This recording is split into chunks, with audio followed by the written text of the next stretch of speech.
Sean todos bienvenidos a un nuevo episodio de Galera Negra Podcast. Rambo quien les habla, como siempre estoy muy contento de estar con todos ustedes del otro lado, nuestros queridos podescuchas, y con dos muchachines que tengo el agrado de que sean mis compañeros de producción, de edición, de redes, de periodismo. Dos grandes muchachos, así que Cris, Seba, ¿cómo están? Los saludo y cuéntenme, ¿qué anduvieron haciendo? ¿Cómo están? ¿Cómo les va, jóvenes? Acá estamos, una nueva semana de Galera Negra Podcast. Hoy tenemos un episodio con un lindo debate que se viene prontamente, pero también con una pequeña reminiscencia al pasado, a algo fundacional en la historia del metal. Así que no quiero anticiparme, pero estoy bastante con adrenalina por eso. Hoy es un día para enaltecer las raíces del mundo del metal y del rock. Es un día de aniversarios, es un programa especial de alguna manera que nos va a tocar el corazón, aunque sea un poquito a todos, porque si a alguien no le gusta de los discos que vamos a hablar hoy, por favor déjenlo en los comentarios y ampliaremos el debate, pero hay mucho amor.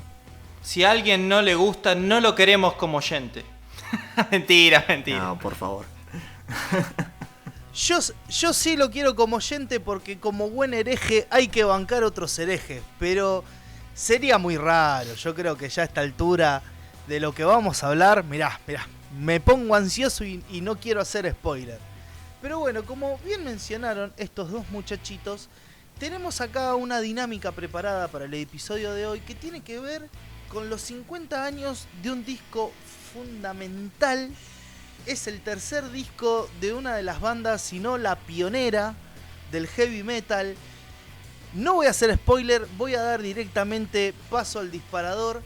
Y el disparador tiene que ver con esto porque estamos hablando de un disco de los años 70 que salió muy cerquita de sus antecesores. Es decir, había poco tiempo entre disco y disco. Y esto me llevó a preguntarme en la semana cuando estábamos haciendo nuestros oficios de producción de podcast, fue de por qué las bandas pioneras sacaban y grababan álbumes como si fuera, che, voy al estudio, grabo un álbum, vuelvo, me hago un churrasco, como, voy, grabo 2 solos más y ahí tienen el disco, vayan a comprarlo. Y sin embargo tenemos grandes bandas hoy en día, por ejemplo, como es el caso de Tool, que se tardaron 13 años en grabar un álbum. Y lo esperábamos y el disco nunca viene. Entonces es como decir, ¿qué es lo que pasó en el medio? Mira, yo si tengo que responder así a vuelo de pájaro, lo primero que se me viene a la cabeza es que la industria por aquel entonces era así, que te exigía, si vos querías mantener una cierta constancia y querías hacerte un nombre, bueno, flaco, tenías que grabar. Y las dinámicas eran de, bueno, gira, disco. A veces grabar el disco apenas terminar la gira o incluso en el medio de la gira. Ahora bien, uno puede decir que esta labor, que esta tarea, haga que el sonido, que el contenido, que el material sea un poco plano. Pero no, estamos hablando de obras maestras que salían a la luz bajo este formato. Por lo que uno puede tener el interrogante de decir, bueno, el talento es innato de esas bandas que con esos plazos maratónicos te grababan altos discos, altas composiciones, o no sé de qué manera funcionaba la creatividad.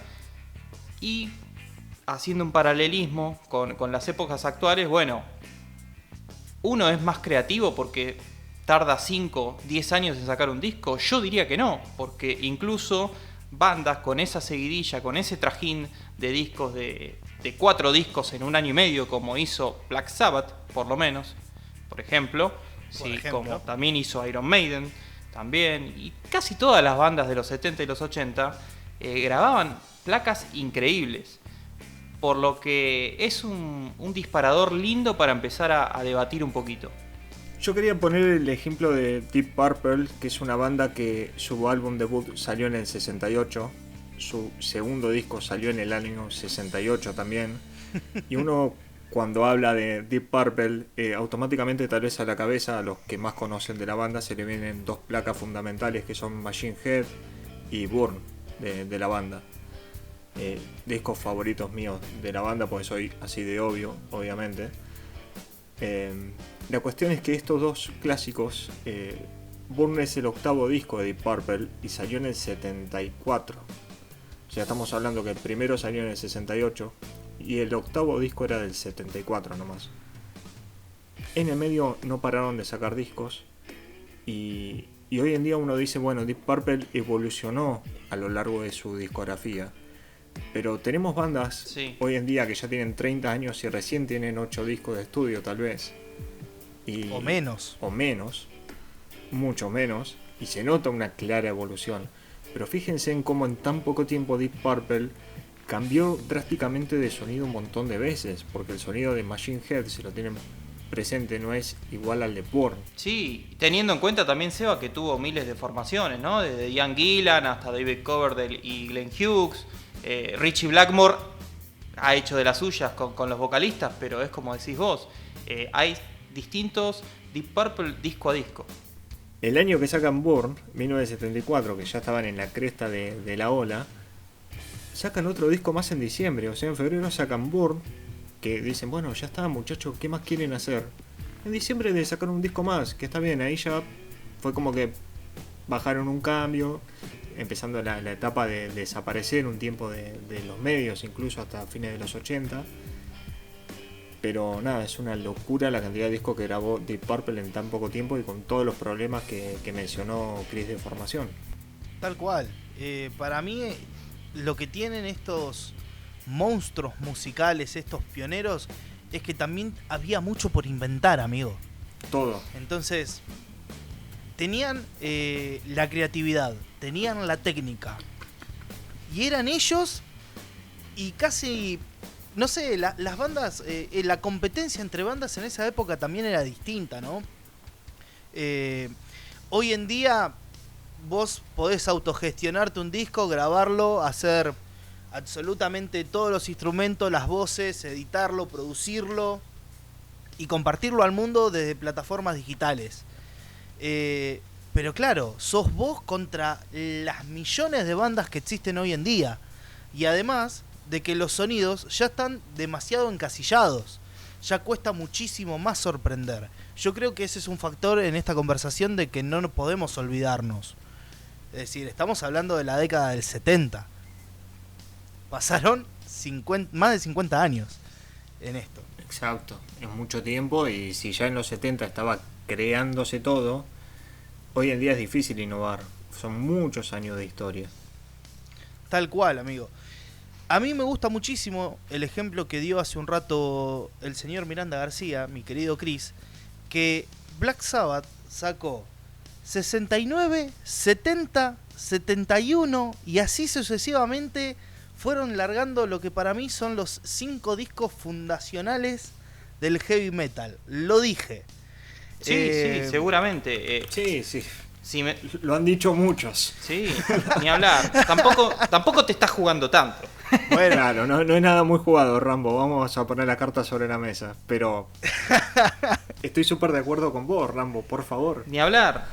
Yo agarrando un poquito eso, bueno, mi fanatismo por Iron Maiden va a estar acá otra vez, pero Iron Maiden, el homónimo, 1980, Killers, 1981, The Number of the Beat, 1982, Peace of Mind, 1983, Powerslave, 1984. Todos discos venideros un año tras otro, y ahí recién se tomaron del 84 al 86, un año en el medio que no hicieron nada. Pero en esa seguidilla de años tenemos todos discos de Maiden que son todos distintos entre sí. Hay 3 Maiden distintos. Yo creo que es un poco lo que decíamos. Y también porque las reglas del juego iban por ese lado. Yo creo que quizá las formas de concebir música, del consumo actual y desde hace un tiempo a esta parte, también plantean la forma de composición de una banda. A mí me pasó de buscar un poco de información, de antecedentes para este podcast y de encontrar lo que muchos llaman un punto de quiebre en la forma de la concepción de los discos y de la forma de cómo hacer discos en qué lapso de tiempo. Es la llegada de Napster, de un sitio que ya hemos hablado en otro episodio, que donde la música se filtraba y no había ningún tipo de derecho a autor para las bandas y no había mucho más que eso. Entonces ya tu principal método de recolección de plata, como era el disco, por sobre la gira, bueno, empieza a verse en segundo plano en algún punto. Entonces me parece que es un quiebre importante. Es más, perdón, la banda de pop R.E.M. la ubican, la famosa Losing My Religion. Sí. Cuando sacan el tema Losing My Religion, que rompen todos los récords y todos los charts, vendieron tantos discos que no salieron de gira para promocionarlo. No necesitaron. Se forraron solamente con los singles. Es un dato súper curioso, pero lo dijeron ellos. No necesitamos salir de gira a juntar plata de la cantidad de discos que vendimos. Lo que hace una mandolina. Se quedaron en sus casas a disfrutar la plata. No lo juzgo. Para nada, lo sé. Pero bueno, yo creo que ahora ha cambiado muchísimo esa dinámica y también lo que las plataformas digitales traen, que bueno, eso va a ser debate para otra vez, para otra ocasión, pero que la forma de concebir música y de ganar dinero con tu música, y bueno, muchas veces te evalúan con lo que haces en los primeros 30 segundos de una canción. Imagínense si Black Sabbath o Iron Maiden o Deep Purple les hubiesen planteado esto. La intro de Paranoid viral en TikTok, ¿viste? Todo el mundo conoce la intro. O sea, yo creo que sería impensado pensarnos en donde estamos ahora con las lógicas actuales trasladadas a aquellos tiempos. Me parece que es así. Y también, por otro lado, bueno, son las bandas pioneras, son las bandas que le dieron inicio a todo. Entonces los tipos son talentosos de por sí. Yo no sé si otras bandas lo pudieron hacer. De hecho, muchas bandas se han quedado en el camino. Thin Lizzy es una banda que a mí me gusta muchísimo, irlandesa, de hard rock. También grabó hasta 3 discos en un año. Y no llegó a hacer lo que fue Black Sabbath. Ahí yo creo que el talento, la jerarquía individual y compositiva tiene mucho que ver también, más allá de la grabación masiva de discos o no. Mirá, Chris, para continuar con el tema, para mí hay algo, una óptica que hay que también poner sobre la mesa a la hora de hablar este tema, es el hecho de que las industrias estaban eufóricas por grabar lo que sea para poder justamente eso, toda la industria que había atrás del disco, que en los 2000 se perdió, era vital. O sea, imagínate de que estamos hablando de que editaban en disco de vinilo, en disco de pasta, no ni siquiera casete. Lo cual vos tenías que ir a la disquería, vos no veías qué disco había hasta que no lo levantabas de lo que son las góndolas y veías la tapa y comprabas la música básicamente por la tapa. Sí. Hoy en día, sin que hayan largado discos, las bandas pueden tener Instagram, Facebook, Bandcamp, Spotify. Entonces, la manera de entrar a lo que es la beta comercial de todo esto es muy distinta, ¿no? Y yo creo que ahí ese es el punto fundamental. Los productores en esa época incitaban mucho a la grabación de álbumes. De hecho, también ahí es donde nace también el arte de tapa. Sí. ¿Por qué? Porque vos tenías que convencer a una persona que no conocía ni el nombre de tu banda a que comprara el disco. Y el combo era todo. Y la única... La música, la portada, todo. Y esto, a ver, estamos hablando de una época que yo obviamente no la viví, que mi viejo era muy chico en el 70, pero no era como cuando íbamos a Musimundo y podíamos escuchar 30 segundos de cada canción antes de comprar un disco. Estamos hablando de que era literal, vos veías el álbum, si conocías la banda, lo ibas a comprar porque ya la conocías, y si no, directamente era medio una lotería. Yo he hablado con mucha gente de mayor, de que ha comprado discos en los años 70, y me decía eso, de que a veces las casas te decían se puede probar un disco por persona, o sea, te ponían el CD uno por persona para no gastar la bandeja, claro. Cosas así. Y si no, tenías que pagar para escuchar como la previa, a ver si te gustaba más o menos o no lo que sonaba. Tomá, boludo. Mirá si no cambiaron la forma de Sí. consumir música. Y quería hacer un comentario hablando un poco de lo que aportaron los dos. Y no olvidemos la banda King Buffalo, que este Sí, año señor. se propuso sacar 3 CDs. Y hace poco, en una de las entrevistas, uno de los integrantes, cuando anunciaron todo esto, dijo de que grabaron 3 CDs porque los agarró la pandemia. Porque de otra ocasión solamente estaban componiendo material para un solo CD mientras en el medio giraban. Como el hecho de no poder salir de gira para juntar guita, que es la forma en la que viven las bandas hoy en día, los obligó a grabar. Cómo cambiaron las reglas del juego. Como que dijeron, bueno, vamos a contener toda esta energía, volquémosla en el estudio. Cuando se levante la pandemia, nos dedicamos a girar, pero tenemos material de sobra. Sí, Claro. También que... Tenemos Sí, nuevas o sea, canciones. Exacto.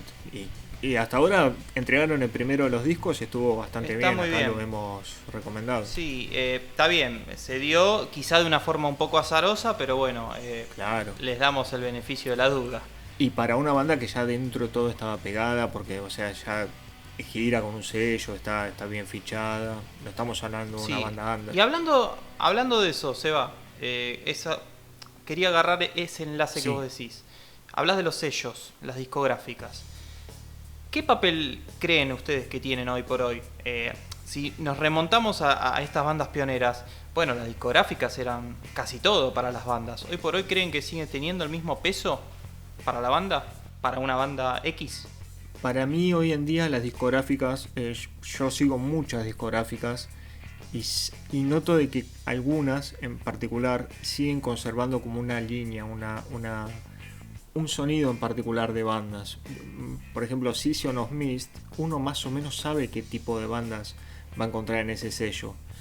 En Nuclear Blast tal vez uno encuentra más variedad, pero al fin y al cabo son bandas que intentan ser gancheras más allá del género. Claro. Entonces creo que cada sello Sí. tiene un cierto registro de bandas en particular, pero a la vez estoy viendo muchas bandas grandes que están empezando a tomar como el control propio de su mercado.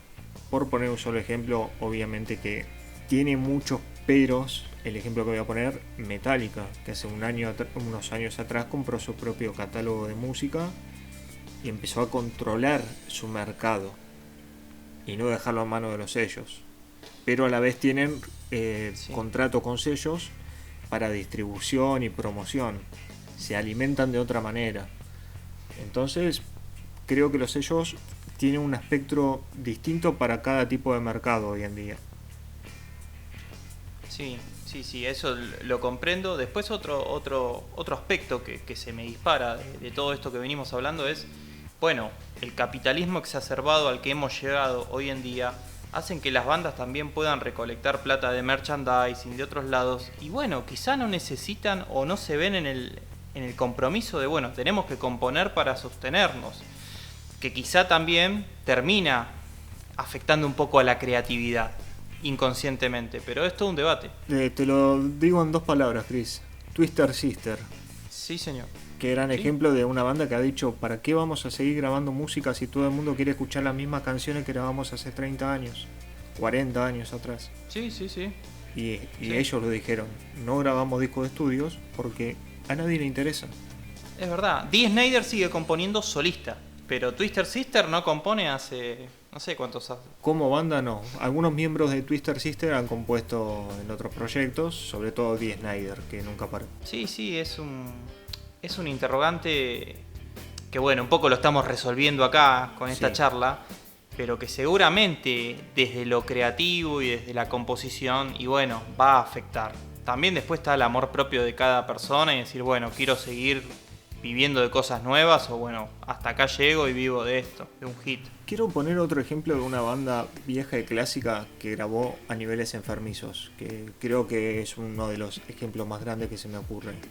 Jethro Tull, la famosa Sí. banda progresiva. Escuchen esto, del año 68 a 1980 sacó un disco por año.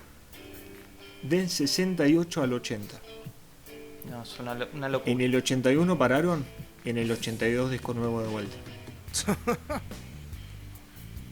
Pararon para ir al baño, podríamos decir. Sí, se tomaron un break. Dijeron, chicos, tomamos unas vacaciones, bueno, pero no jugamos un año. Fin.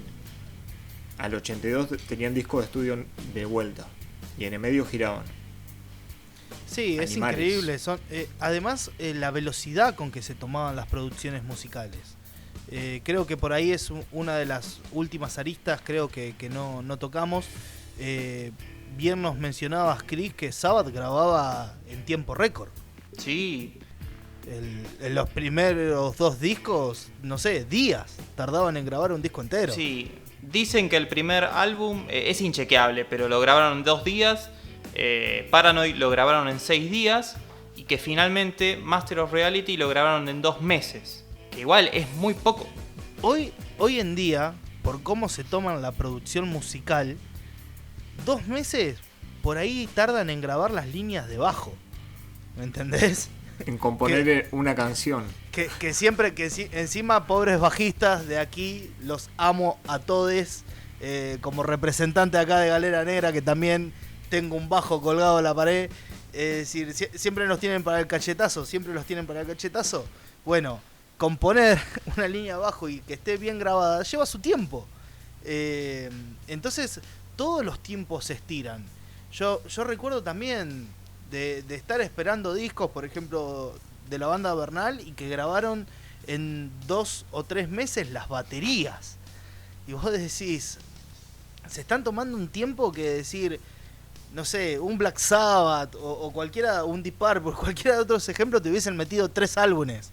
Claro. La diferencia es de tener músicos que viven de eso, de que tienen el tiempo completo para dedicarse a eso, y lo que es el valor de la autogestión y el tiempo también que le cuesta a las bandas under. Y por eso es muy importante apoyar a la escena local, porque hay un esfuerzo terrible detrás de cada canción. Además, Sí, Chris. No, que por ejemplo con Black Sabbath, si bien esos 2 primeros discos son joyas absolutas, cuando la banda empezó a tomarse más tiempo en el estudio de grabación, bueno, en el resultado final se notaba. Uno puede encontrar más mixturas, de sonido, de detalles de producción, que la verdad que también hacen a la obra, ¿no? Sí, Rambo, ahora sí, todo tuyo. Desde luego, y además convengamos de que la calidad del sonido de un disco de los 70 es muy distinta a la calidad de sonido que se espera hoy en día. ¿Por qué? Si vamos a comparar solo en las cuestiones sonoras, o sea, nos vamos a fijar, lo metemos en un programa de edición y vemos cómo vivorean las ondas de sonido, es casi, estamos hablando de que era música low-fi, ¿viste? Con una definición muy baja la que se podía grabar en los 70. Pero claro, ahí estaba todo por inventarse, no tenías pedaleras, los pequeños efectos de guitarra eran re difíciles de conseguir, de usar. Está el mito de que acá un gran representante del heavy, del rock nacional, que es Papo, fue a grabar y llevó un pedal de distorsión a un sello muy importante de acá de Argentina, y el chabón lo sacó a patada diciendo, ¿qué me querés enchufar en los equipos? Sí. Entonces hay toda una evolución, y de hecho también las técnicas digitales, esto es moneda corriente hoy en día, y en lo que es cuestión de sonido se busca esa pureza de que tiene que sonar impecable, que no puede haber lugar a un error, y en cambio en esa época grababan a cinta abierta, y grabar a cinta abierta quiere decir de que están todos los músicos de la banda, incluido el cantante, tocando el disco prácticamente en vivo. Y en muchos casos, por una cuestión de costo, era una toma. Te confundiste, quedó. Y eso, Rambo, es lo que le daba más misticismo y a la vez te ponía más presión, porque decís, loco, no me puedo equivocar, porque se termina la cinta, es ahora.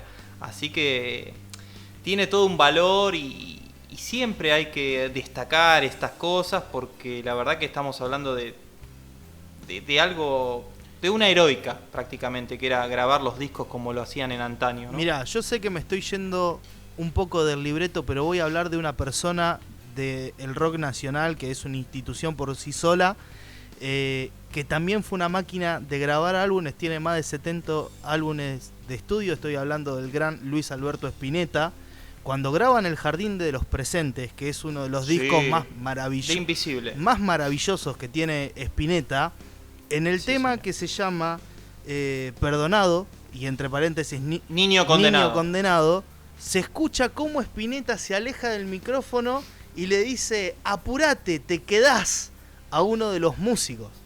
Y eso es una perla de la cinta abierta. Entonces, bueno, digamos, no solo en el heavy metal, sino que en la industria musical de esa época, estas cosas eran comunes. Y los álbumes... en la sección venidera también tenemos una perlita de la cinta abierta. La tiro ahí como... Ahí va, me encanta cómo le ponemos también misticismo a este episodio. Yo no conocía la anécdota de Spinetta, Rambo, me sorprendiste. Cevita, por favor, te recomiendo que vayas, ni bien terminemos de grabar este podcast, a escuchar esa canción, y se escucha clarito. Mirá vos, no tenía esa curiosidad. Cómo Spinetta le habla a uno de sus músicos para que se apure y que la toma quede bien hecha. Mirá vos, si hay un artista nacional que me debo recorrer toda su discografía es Spinetta, sin lugar a duda. Siempre es un buen momento para hacerlo, querido. Así que sí. Todos los aunque días. nos Tengo que hayamos seguir tu consejo, Rambo. Aunque nos hayamos ido un poquito del libreto, más que recomendada la discografía de Spinetta. Muy bien. Queridos podescuchas, redondeando un poco el tema, el tópico, el disparador que hemos traído para este episodio, simplemente lo único que nos queda nosotros queremos dejar más dudas que respuestas, pero también agarrar y verlo desde una perspectiva histórica y cómo ha evolucionado muchísimo la industria y cómo eso también ha afectado a los artistas que amamos a la hora de componer y grabar. Creo que no nos queda mucho más para decir. ¿Quieren pasar al segundo bloque? Y hablamos un poco de lo que estuvo ocurriendo en el mundo de la música esta semana. Por favor.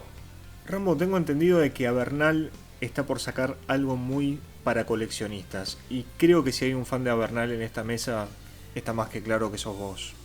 Querido Seba, me toca una fibra muy sensible. Ya lo he dicho un montón de veces en este espacio de Galera Negra.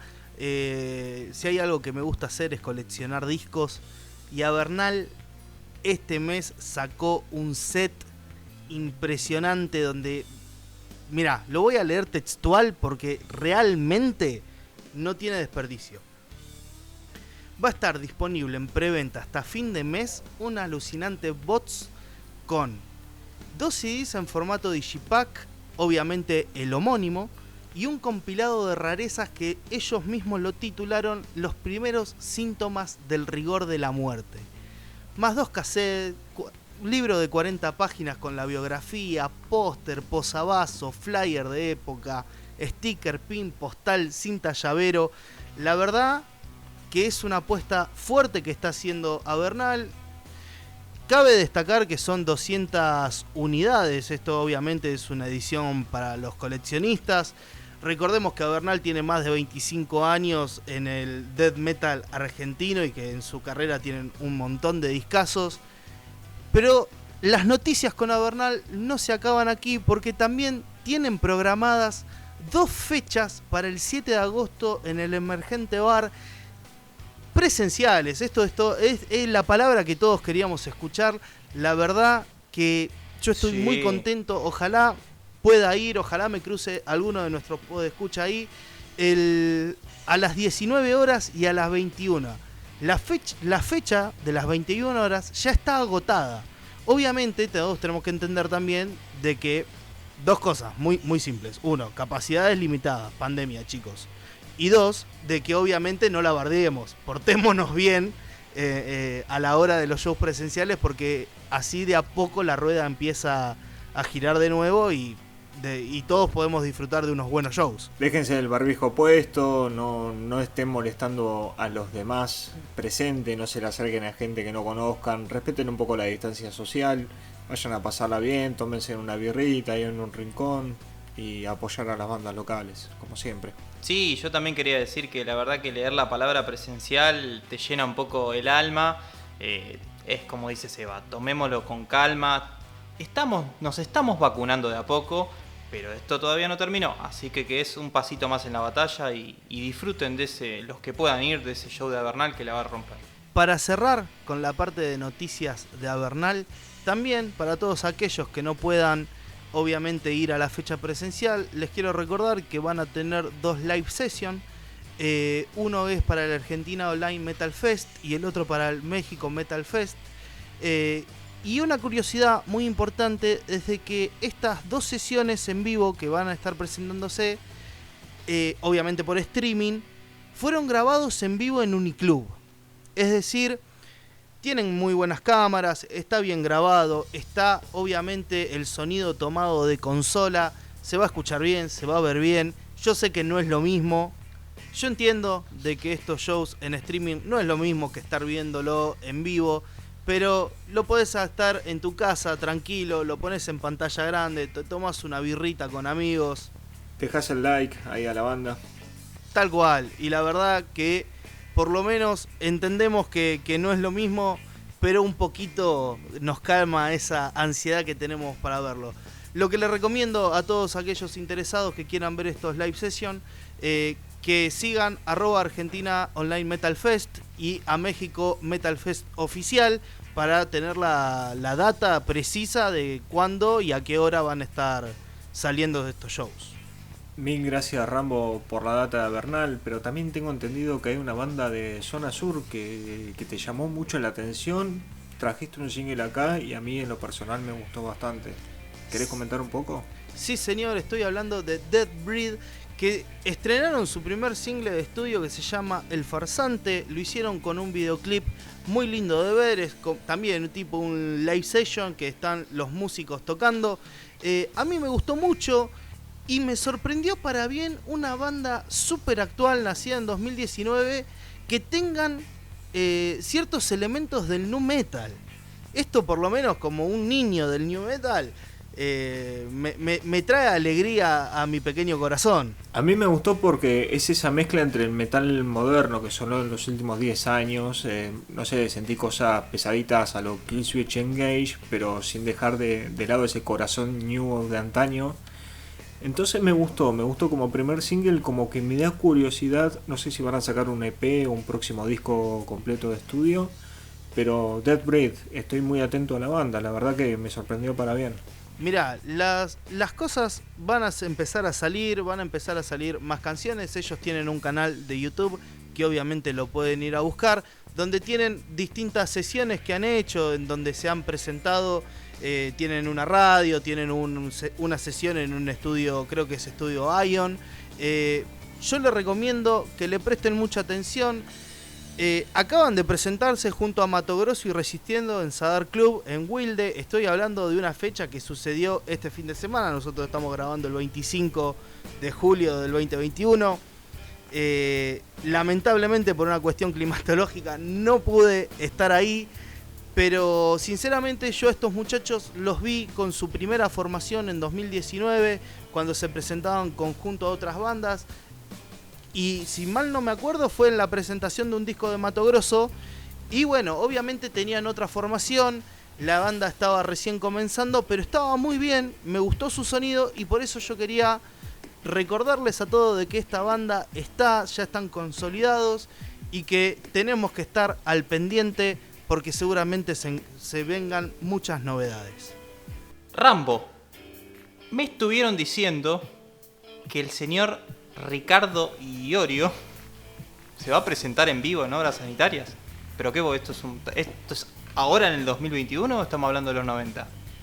Bueno, yo la verdad que siempre tengo que contar esta intimidad. Siempre jodemos un poco con Ricardo Iorio en nuestro espacio de preproducción de podcast.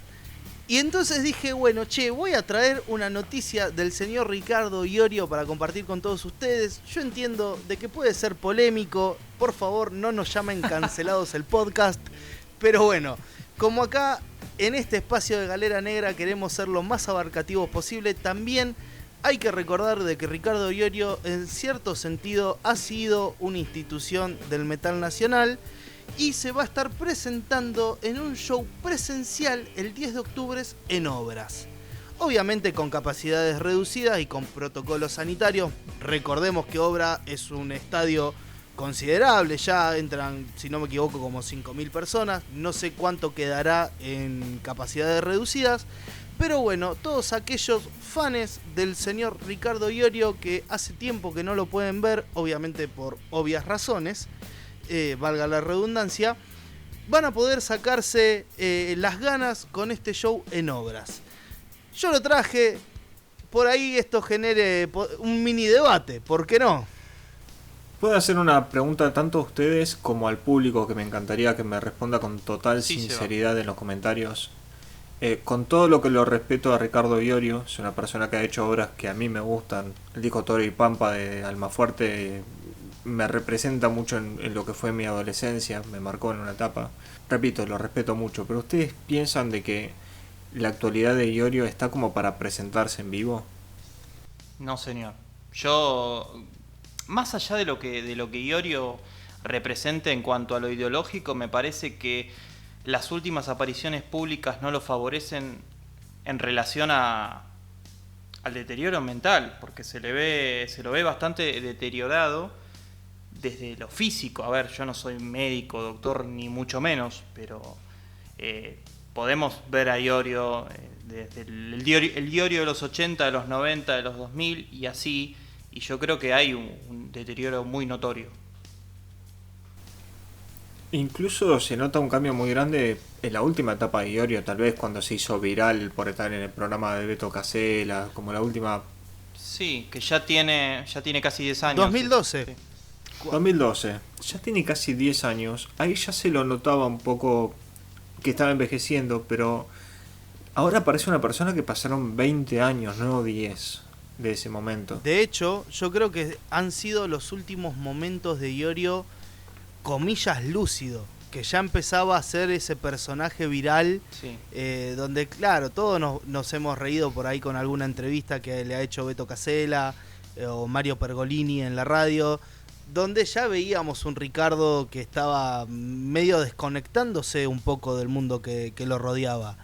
Respondiendo a tu pregunta, Seba, y yo no sé si él está en condiciones para dar un show.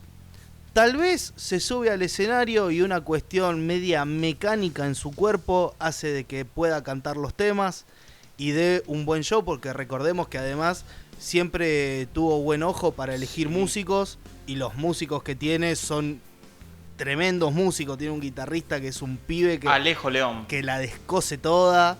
Entonces, bueno, yo tengo una esperanza de que su banda pueda proporcionar un buen show, y los que son fanáticos o también somos un poco simpatizantes con el señor Ricardo Iorio, por lo menos yo con mis salvedades, ¿no?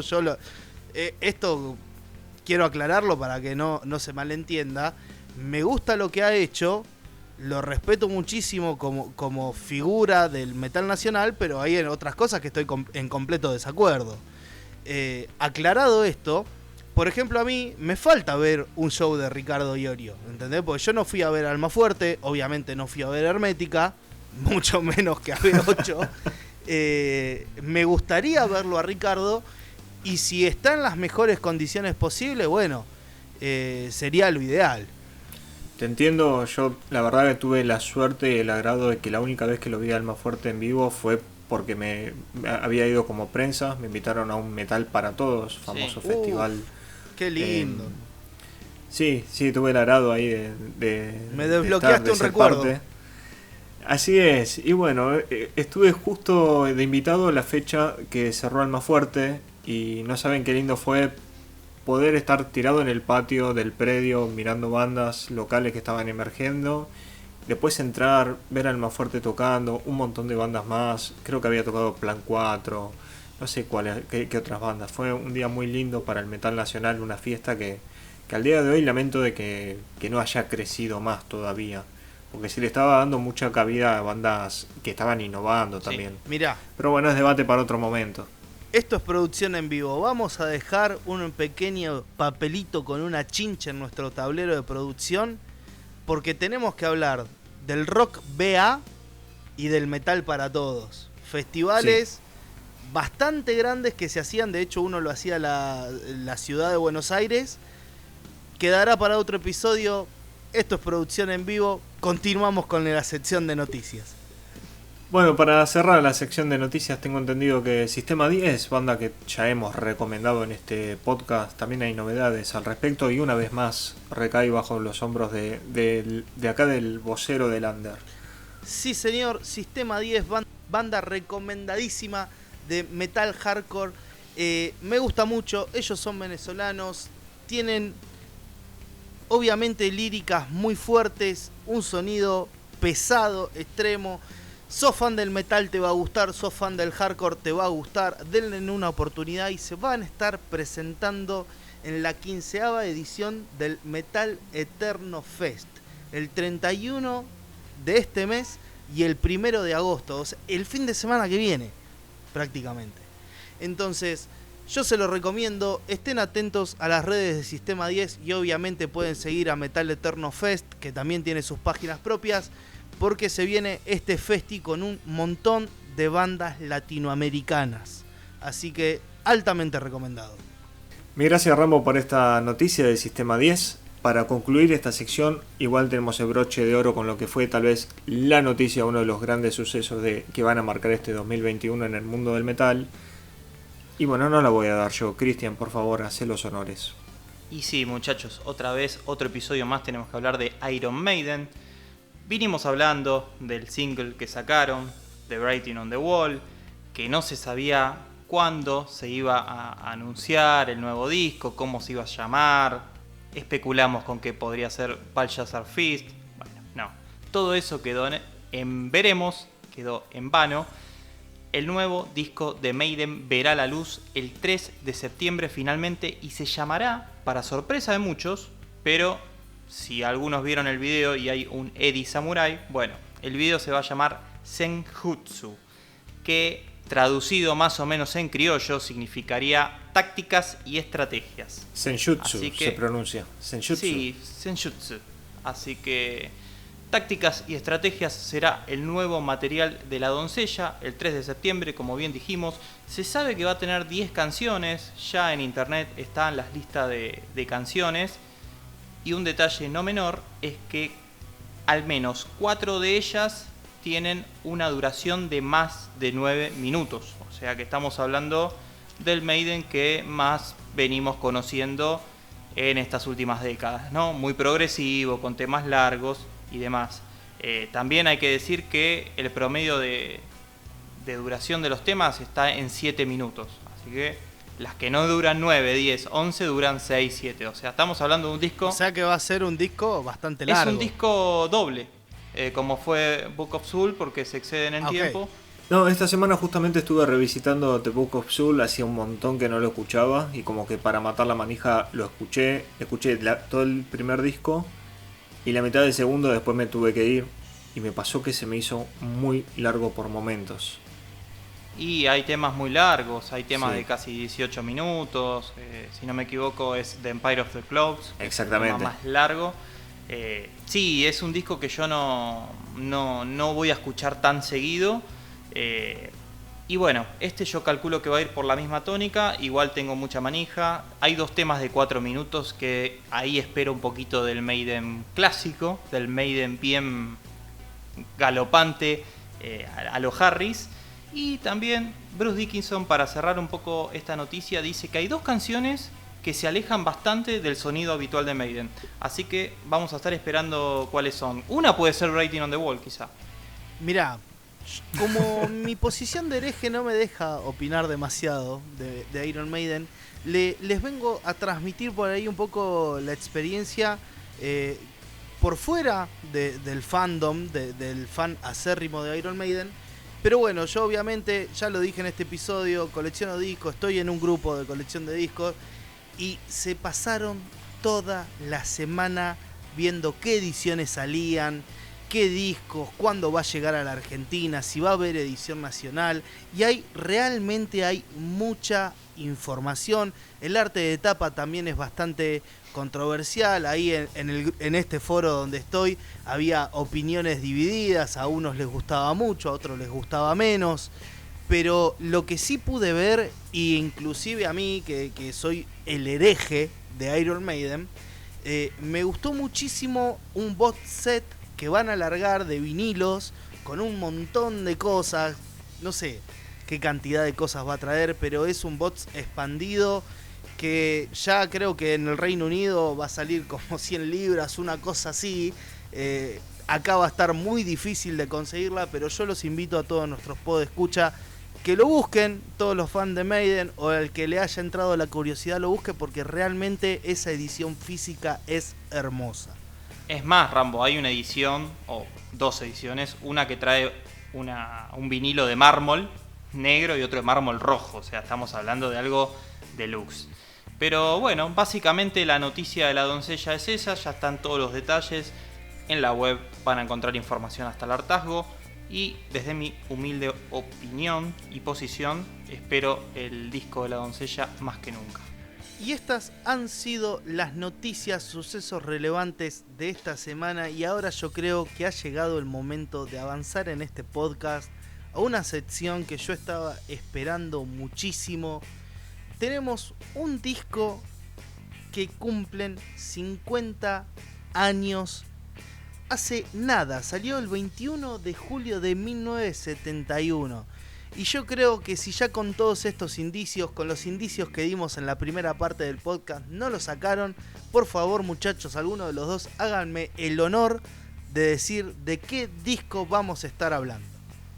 Bueno, llegó el momento, por fin, se viene la reseña retro por los 50 años de Master of Reality de Black Sabbath.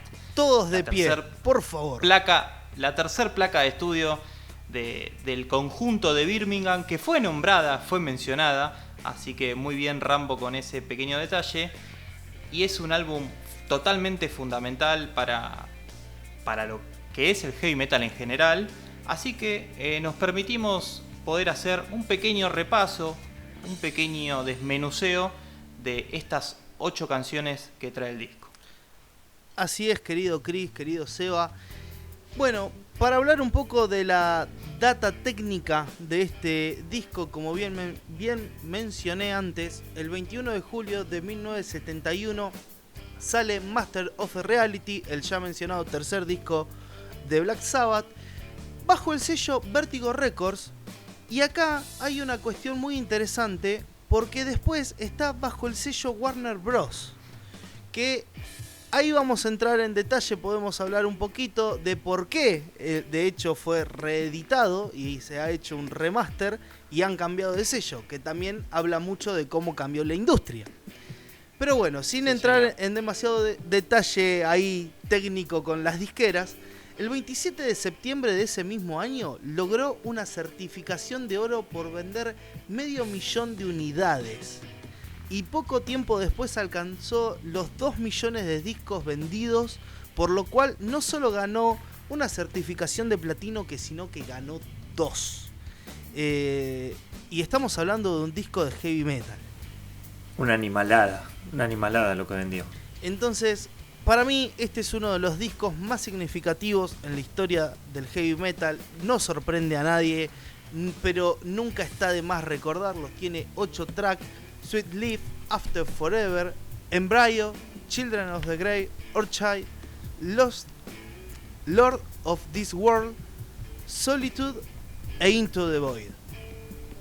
Creo que cualquier fan de Black Sabbath reconoce por lo menos entre 4 y 5 temas de los 8. Sí. Y caben destacar de que 2 son instrumentales. Sí, estamos hablando de que Embryo y Orchid son 2 temas instrumentales, que entre los dos llegan más o menos a los 2 minutos.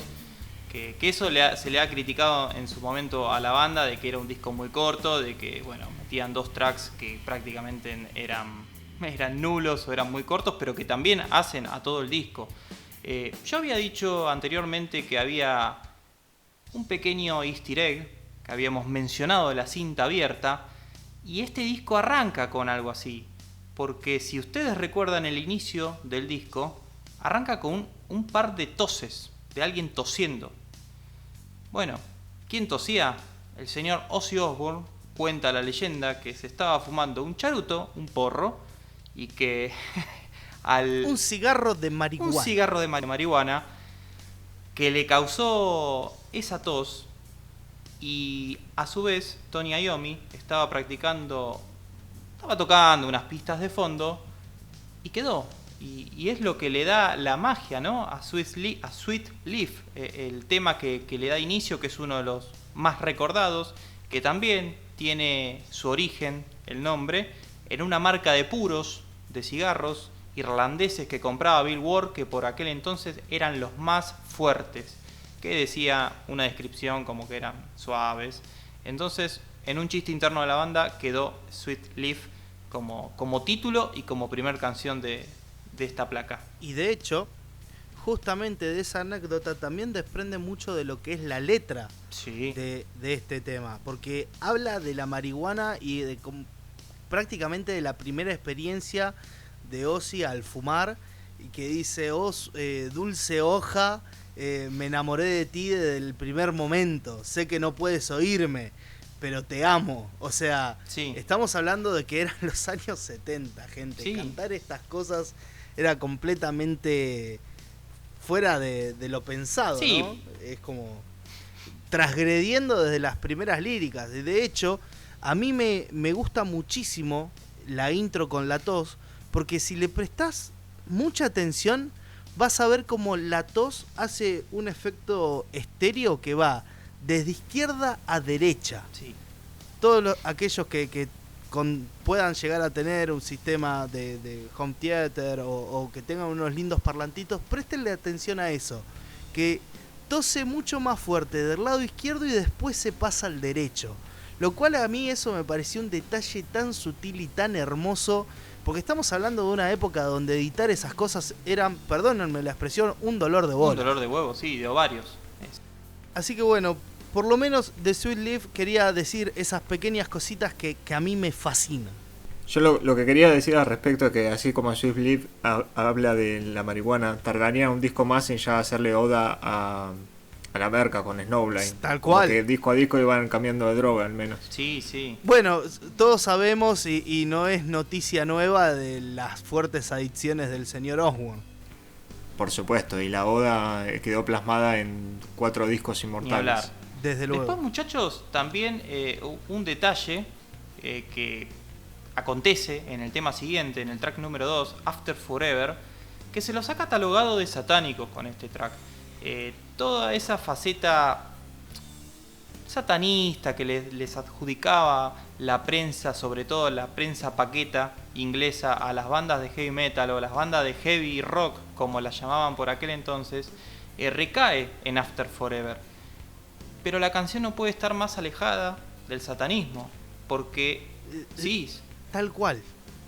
Perdón, me invade No, adelante. también la verborragia, pero yo te juro, estaba repasando hoy el disco y estaba leyendo de nuevo las letras y le pones una música tranquila de baja producción y es una canción de iglesia. Es que literalmente en parte de la canción dice: para cuando te des cuenta ya va a haber sido tarde y no vas a poder arrepentirte, e implícitamente ahí está expresado de no encontrar a Dios, y dice: la única forma de amar es Dios. Es que sí, básicamente este tema que influenció mucho en realidad el tema está influenciado en la infancia de Geezer Butler, el bajista, que tuvo una formación muy cristiana, y es como dice Rambo, este tema te dice que no se puede vivir sin Dios. Entonces las interpretaciones que le daban la prensa especializada por aquel entonces era muy tendenciosa y muy proclive a llevarlos a un terreno para desprestigiarlos, pero el tema es claramente cristiano. Como decían de que era de forma sarcástica, de que lo Claro, decían. como que... No, además por otros pasajes le adjudicaban que la letra tenía que ver con el satanismo, cuando en realidad esas cuestiones apenas estuvieron coqueteadas en la primera placa de la banda. Después siempre se han dejado de lado. ¿Quieren que sea el hereje de esta sección en esta ocasión? Por favor. Les voy a decir Adelante. algo. De los 4 primeros discos de Black Sabbath, que uno solo puede confiar en la vida en uno mismo y en los 4 primeros discos de Black Sabbath, este es el disco que menos escucho. Bueno, Llamativo. Pero interesante. Sí, es el que menos conozco, la verdad. Siempre le entro a Volumen 4 y Paranoid. A veces escucho el debut, que es el que tiene el sonido tal vez más rústico, pero tiene un montón de clásicos que me gustan. Y de acá las únicas que tengo presentes al día de hoy son la inicial Sweet Leaf y los dos clásicos que son Children of the Grave y Into the Void. Después el resto estoy bastante perdido, muchachos, con total sinceridad. Bueno, Seba, vos hablabas de Children of the Grave, que si se quiere a la postre es el tema más clásico de estos 8. Muchos han reconocido que este es el tema, es polémico, ¿no? Pero que le da inicio al heavy metal en sí mismo. Porque agarra un ritmo más acelerado de lo que venían siendo quizá temas más hard rockeros o más doom, si se quiere, de los dos primeros discos. Y lo que quiero destacar de este tema, más allá de la letra, más allá del riff, es el laburo, el trabajo que hace Bill Ward en batería. Es una delicia. Cada vez que escucho este tema es alucinante. Digo, este es un baterista de jazz. Esto es algo que hace un baterista de jazz, lo que hace Bill Ward en ese tema. No solo eso.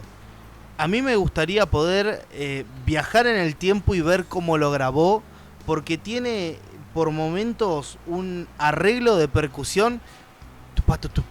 Ese swing es increíble. Que se mantiene todo el tiempo.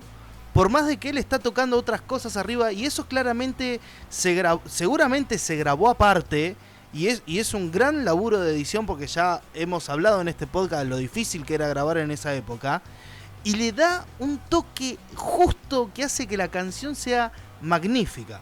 De hecho, es uno de los grandes temas que no puede faltar en una lista de concierto de Black Sabbath. Sí, adhiero. Está entre mis 10 temas favoritos de Sabbath, por lejos. Y el detalle de la batería, la verdad que cada vez que escucho este tema se me viene a la cabeza, porque digo, ¿cómo hizo este tipo para grabar en 1971 y para tocar de esa manera, el swing que maneja? Pero bueno, es también lo que ha hecho grande a este disco, ¿no? Después, si me lo permiten, quiero pasar a otro tema. Después, si quieren volver alguno de atrás, obviamente se puede hacer, pero me llama muchísimo la atención lo que pasa en Solitude, que es un tema donde Ozzy cambia muchísimo la forma de cantar, que a mí me pasó la primera vez o las primeras 2 veces que escuché el disco en su momento. Estoy hablando de hace más de 10 años, fácil, sí, mucho más de 10 años, de decir, hay otro cantante, o es, no sé, o Butler o Iommi cantando, y no, es Ozzy afinando su voz a lo que el tema requiere, ¿no? ¿Qué te parece ese tema? ¿Qué les parece ese tema?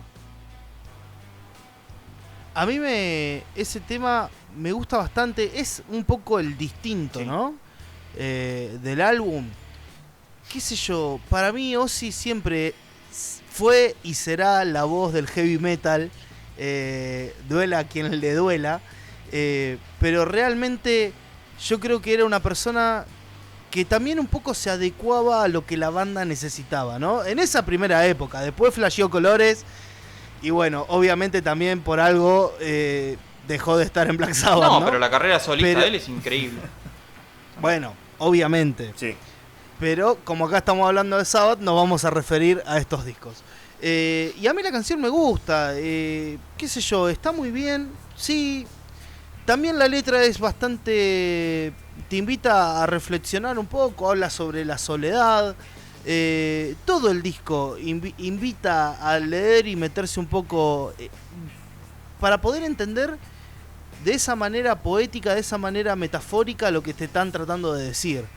No todos los temas son explícitos como After Forever. De hecho, Children of the Grave también está muy bueno para analizar. E Into the Void, bueno, que a eso quería llegar. Into the Void quiero llegar. Completamente excelente, mi tema favorito, cierra el álbum del disco. Sí, el mío también. Mirá, yo estoy entre Children of the Grave y Into the Void, pero creo que el riff de guitarra de Into the Void, solo una persona zurda que le hayan cortado los dedos y haya tenido que ponerle cuerdas de banjo a una guitarra lo podía lograr. Obviamente estoy hablando de el gran Tony Iommi. Ya que tocaste el tema de Into the Void, este disco a mí siempre me llamó la atención cómo tantas bandas del mundo del metal reversionó Into the Void. ¿Cuántas bandas grabaron Into the Void en versión cover? A ver, también muchas grabaron Children of the Grave, que es el tema más escuchado del disco, si ven en Spotify la reproducción. Children of the Grave lo ha grabado White Zombie, lo grabó Stone Sour, todos tienen su versión. Pero Into the Void, empezando por Zakk Wylde de Black Label Society, mano derecha de Ozzy. Sí, que después siempre ha dado hizo Zack Sabbath. Exacto. Zack Sabbath, pero en entrevistas ha dicho de que el solo de Into the Void justamente fue una de las canciones que lo inspiró a agarrar una guitarra, y al día de hoy de vez en cuando la toca en vivo, así por placer, ¿no? Estamos hablando de alguien que llegó a ser mano derecha de Ozzy. No solo mano derecha, de que es uno de los mejores guitarristas del planeta. En cuanto a Exactamente, virtuosismo, coincido sí, plenamente. claro. Pero para resumir un poquito y tirarle un par más, Kyuss, Melvins, Nine Inch Nails, todos tienen su versión de Into the Void, y estoy mencionando un par nomás. Revisen muy bien, hay muchas bandas, y estoy dejando una que ha reversionado más de un tema de Black Sabbath. Orange Goblin es una banda que ha grabado un montón de covers de Sabbath, como que ellos mismos dicen le debemos nuestra carrera a Black Sabbath, a los 4 primeros discos de Sabbath, y bueno, siempre hay amor para el resto de su carrera en el mundo de Orange Goblin. Pero vean la cantidad de bandas que influenciaron y el espectro, o sea, distinto que maneja cada banda, ¿no? Les mencioné White Zombie, Nine Inch Nails, Kyuss, Melvins, y nada, es una locura lo que influenciaron estos discos. Sí, y también agarrando un poquito este tema, cuentan ellos en el seno de la banda lo que le costó a Ozzy poder cantar esta canción, porque le costaba meterse mucho en los versos, que tiene un modo de cantar, un modo de precisión que requiere el tema, la canción, muy difícil, y que le costó muchísimos ensayos poder hacerlo, pero una vez que lo pudieron ensamblar, adelante el tema que hicieron. Después también quería tirar una curiosidad, que como bien Seba decía, ¿no? De todas las bandas que hicieron versiones de Into the Void, y también cuántas bandas se han influenciado de Sabbath, ¿no? A mí se me dispara una de las más obvias, de la banda japonesa de Doom Metal, Church of Misery, que tiene un disco llamado Master of Brutality, que la portada es la misma que Master of Reality, o sea, más homenaje que eso no puede haber, y también habla un poco del legado de este disco, ¿no? Y que de hecho, ya que mencionaste el arte de tapa de Master of Reality, convengamos de que no tiene gran misterio, simplemente dice Black Sabbath en rosa y abajo en línea sin rellenar, digamos, también en rosa, dice Master of Reality. Cuando por ejemplo en la tapa del homónimo de Black Sabbath se habían ido hasta una casa, pusieron una mina ahí, le sacaron la foto, y es un ícono de los artes de tapa del heavy metal. En esta, el nivel de simpleza, pero el nivel de efectividad también que tiene, lo hace una tapa maravillosa. El diseño de la portada incluso fue muy innovador para la época, con las letras así distorsionadas, y un detalle a tener en cuenta, que esto es pura interpretación mía. El tono de los colores yo lo veo muy pero muy similar al que usan hoy en día el movimiento Vaporware, que siempre hacen alusión también al consumo de drogas, usando esos tonos violetas, Sí. en todas las imágenes de la movida cultural del Vaporware.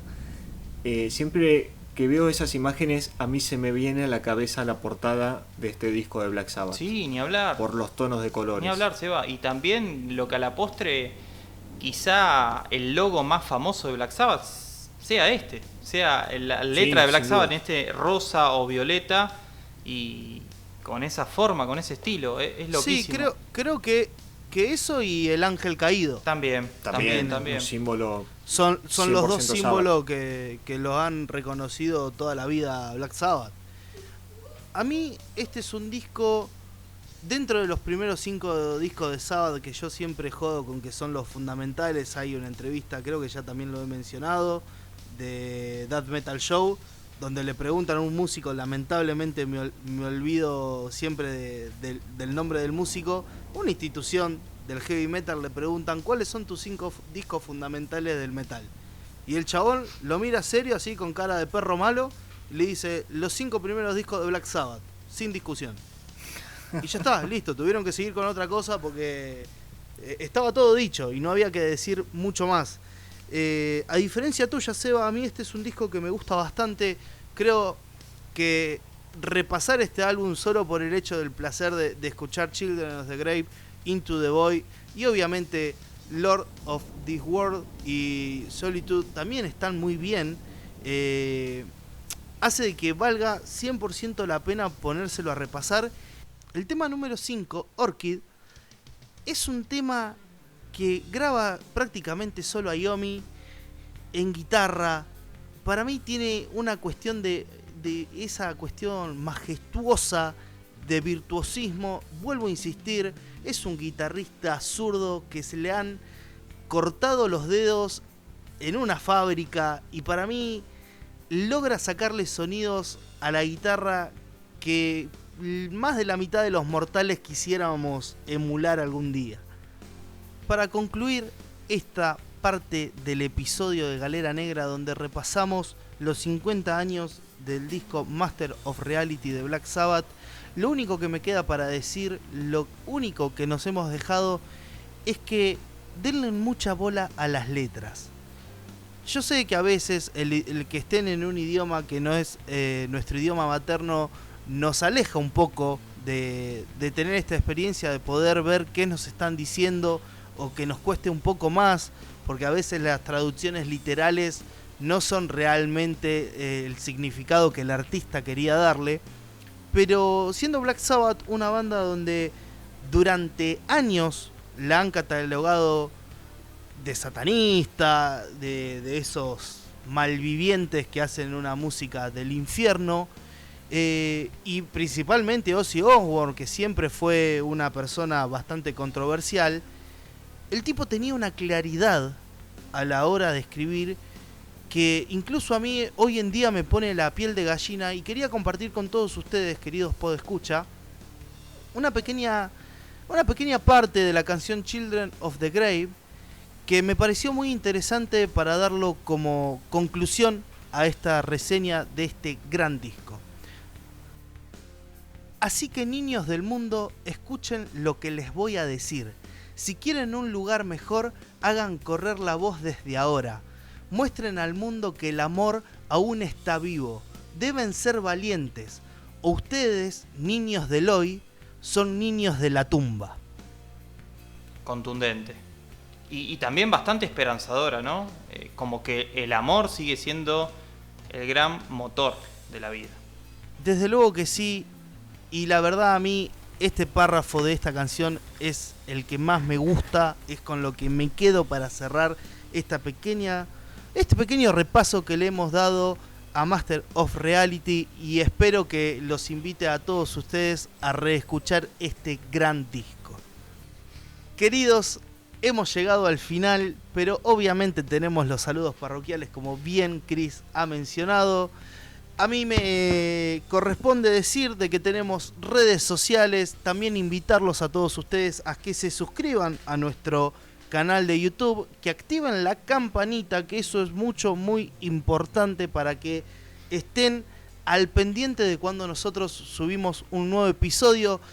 También quiero recordarles, como así también lo hicimos en el episodio pasado, que está el especial de Tool disponible, nuestro primer episodio especial de Galera Negra Podcast, donde desmenuzamos el aniversario de no un disco, sino de 3 discos de esta banda progresiva que particularmente a nosotros 3 nos encanta. Lo invito a todos ustedes que lo busquen, está en nuestro canal. Suscríbanse, búsquennos en redes sociales como @Galera Negra Podcast en Instagram. Por el momento ese es nuestro mejor canal de comunicación para todos ustedes, pero tenemos canal de Discord, Cevita. Invitamos a todos los oyentes, si quieren ser parte de la comunidad de Galera Negra, que se unan a nuestro Discord. Es totalmente gratuito, tienen el link en la descripción y ahí nos encuentran tanto a Rambo, a Cristian y a mí y a toda la gente que ya se unió a nuestra comunidad de Discord, donde vamos compartiendo música nueva, alguna noticia, algún meme, nunca falta alguna risa en el medio. Y bueno, para continuar un poquito las charlas y hacerlo un poco más íntimo, únanse a nuestro Discord y también tenemos un cafecito. Cualquier donación que nos puedan hacer, nosotros lo vamos a utilizar para promocionar todo el contenido que creamos en este humilde espacio. Chris, saludos pertinentes, por favor. Muchachos, lo hemos dado todo. Como siempre digo, será hasta la próxima semana, pero antes quiero recomendar el usuario, la cuenta de Instagram de nuestra artista que está detrás de nuestros diseños de Médico Peste. Estoy hablando de la señorita Mel Ruiz y su cuenta Caldero de Tinta OK. Síganla en Instagram, tiene trabajos maravillosos. Sé que está volviendo a tatuar, así que no se lo pierdan. Será hasta la próxima. Y esto ha sido todo, queridos podescucha. Yo desde aquí me despido y será hasta la próxima. Hasta la próxima. Chau, chau. Chau, chau. Abrazo.